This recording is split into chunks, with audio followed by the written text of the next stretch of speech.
Welcome to Guide Guru. We hope this video helps. You start by powering the earbuds off and disconnecting Bluetooth so nothing shorts. This reduces risk. Once done, place the case on an anti-static mat and remove adhesive strips.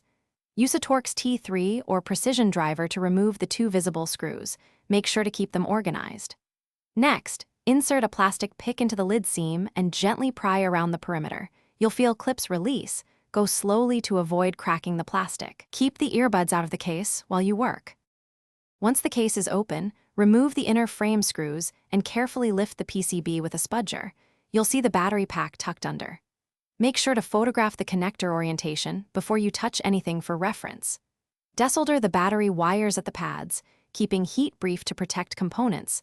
Label red and black leads. Slide the old battery free and compare the new OEM spec replacement for exact MA and dimensions. Improper fit can jam the lid or damage contacts, so confirm alignment. Solder the new battery wires in the same orientation you recorded. Keep solder joints small and neat to prevent shorts. Once soldered, secure the battery with thin double-sided adhesive and reseat the PCB into its tabs. Reinstall inner frame screws, snap the outer case back together, and reinstall the external screws. Charge the case for at least 30 minutes and verify LED behavior and pairing. If charging fails, check solder joints, connector seating, and for bent pins, reopen. Thanks for watching. Consider subscribing if we helped you today.